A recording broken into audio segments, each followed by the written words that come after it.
If you enjoy the content on this channel, please like and subscribe.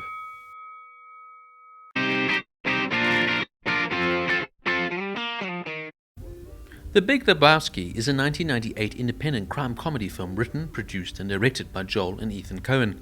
It stars Jeff Bridges as Jeffrey the Dude Lebowski, a Los Angeles slacker and avid bowler. He's assaulted as a result of mistaken identity, and then learns that a millionaire, also named Jeffrey Lebowski, played by David Huddleston, was the intended victim. The millionaire Lebowski's trophy wife is supposedly kidnapped, and the millionaire Lebowski commissions the Dude to deliver the ransom to secure the release. The plan goes awry when the Dude's friend, Walter Sobchak, played by Goodman, schemes to keep the ransom money for the Dude and himself. Sam Elliott, Julianne Moore, Steve Buscemi, Jon Turturro, Seymour Hoffman, Reid, David Thewlis, Peter Stormare, Jon Polito and Ben Gazzara also appear in supporting roles. The film is loosely inspired by the work of Raymond Chandler. Joel Coen stated, "We wanted to do Chandler's kind of story, how it moves episodically and deals with the characters trying to unravel a mystery, as well as having a hopelessly complex plot that ultimately is unimportant." The original score was composed by Carter Burwell, a longtime collaborator of the Coen brothers. The Big Lebowski received mixed reviews at the time of its release. Reviews have since become largely positive, and the film has become a cult favourite, noted for its eccentric characters, comedic dream sequences, idiosyncratic dialogue, and eclectic soundtrack. In 2014, the film was selected for preservation in the United States National Film Registry by the Library of Congress as being culturally, historically, and aesthetically significant. The idea for The Big Lebowski was inspired by a real-life incident involving a friend of the Coen brothers, Jeff Dowd, who was known as the Dude. The character of Jeffrey Lebowski, played by Jeff Bridges, is loosely based on Dowd. The Coens wrote the screenplay, blending elements of the film noir, comedy, and their unique style of storytelling. Jeff Bridges was the Coens' first choice for the role of the Dude. Jon Turturro was then cast as Jesus Quintana, a memorable supporting character. But before David Huddleston was cast as Big Jeffrey Lebowski, the Coens considered Robert Duvall, who did not like the script, Anthony Hopkins, who wasn't interested in playing an American, Gene Hackman, who was taking a break from acting at the time, Jack Nicholson, who wasn't interested and only wanted to portray Moses, Tommy Lee Jones, who was considered too young. The Coens' top choice was Marlon Brando. Charlize Theron was also considered for the role of Bunny Lebowski. David Cross auditioned for the role of Brandt. The Dude was also partly based on a friend of the Coen brothers, Peter Exlund. Exlund became friends with the Coens in 1989 and told them all kinds of stories from his own life, including ones about his actor-writer friend, Louis Abernathy, one of the inspirations for Walter, a fellow Vietnam vet who later became a private investigator and helped him track down and confront a high school kid who stole his car. Exlund also belonged to an amateur softball league, but the Coens changed it to bowling for the film because it's a very social sport where you can sit around and drink and smoke while engaging in inane conversation, the Coens would say. According to Julianne Moore, the character Maud was based on artist Carolee Skinnaman, who worked naked from a swing, she would say, and on Yoko Ono. The character of Jesus Quintana, an opponent of the Dude's bowling team, was inspired in part by a performance the Coens had seen Jon Turturro give in 1988 at the Public Theatre in a play called Mi Puta Vida, in which he played a pederast type of character. The Coens would say, "So we thought, let's make Turturro a pederast. It'll be something he can really have fun with." Many of the clothes worn by Jeff Bridges as the Dude came from his own wardrobe. His signature robe, for example, was his own, and he continues to wear it in public appearances related to the film. The Dude's rug, which becomes a significant plot point, was specially made for the film. Its pattern is a recreation of the pattern found in the Coronado, a 16th century painting.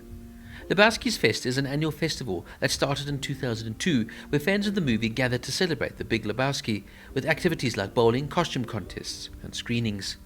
The bowling scenes were filmed at the Hollywood Star Lanes, which unfortunately closed in 2002. The closing scene of the movie is dedicated to the memory of the bowling alley. The soundtrack of the film prominently features music by Creedence Clearwater Revival. The Coen brothers had originally conceived the film with the working title, The Jesus Rolls, a reference to the CCR song, Looking Out My Back Door. The iconic line, "The Dude Abides," is a reference to the line in the Bible, "The Lord abides forever." The Coen brothers have stated that they did not intend for the line to become as popular as it has become. Seymour Hoffman auditioned for a smaller part, but was so eager to be in the film that he offered to take any role. The Coen brothers then created the character Brandt specifically for him. The nihilists in the film are German, but none of the actors who played them were actually German. Peter Stormare, who plays Uli, is Swedish, and Flea of the Red Hot Chili Peppers, who plays Kiefer, is an American. Dudism is a religion devoted largely to spreading the philosophy and lifestyle of the film's main character, which was founded in 2005. Also known as the Church of the Latter-day Dude, the organization has ordained over 220,000 Dudist priests all over the world via its website. Even 2 species of African spider are named after the film and its main character. While the Coens were writing the screenplay, they had Kenny Rogers just dropped in and Gypsy Kings cover Hotel California and several Creedence Clearwater Revival songs in mind. They asked T-Bone Burnett to pick the songs for the soundtrack of the film. They knew they wanted different genres of music from different times, but as Joel remembers, T-Bone even came up with so far out as Henry Mancini. Burnett was able to secure the songs by Kenny Rogers and the Gypsy Kings, and also added tracks like Bob Dylan's The Man in Me. However, he had a tough time securing the rights to Town Van Zant's cover of the Rolling Stones' Dead Flowers, which plays over the film's closing credits. Former Stones manager Alan Klein owned the rights to the song and wanted $150,000 for it. Burnett convinced Klein to watch an early cut of the film and remembers, it got to the part where the dude says, "I hate the fucking Eagles, man." Klein stands up and says, "That's it, you can have the song. That was beautiful."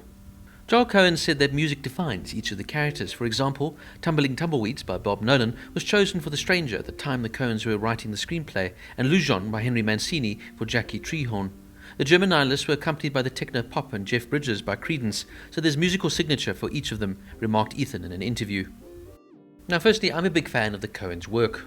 Their films are always different and completely original, but even by their usually high standards, The Big Lebowski stands head and shoulders above the rest.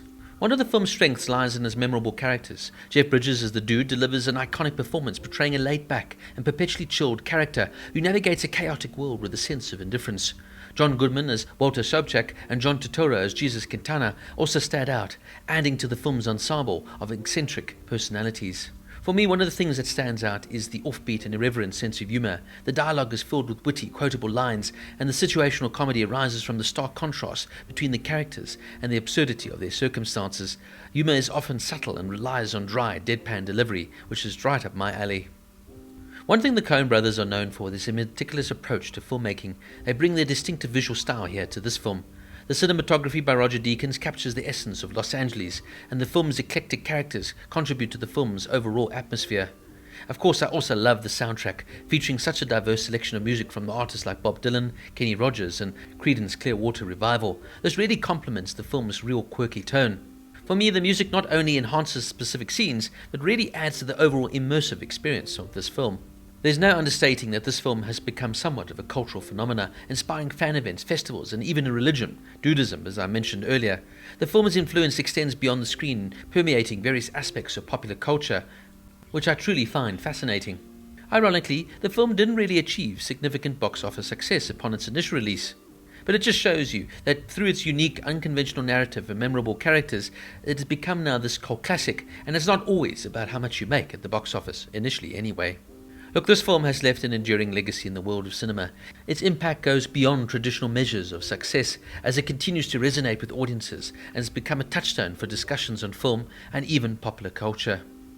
I feel this film is a cinematic gem that defies characterization. Its idiosyncratic characters, witty dialogue, and unpredictable narrative make it a standout in the Coen brothers' filmography, which is a huge statement on its own.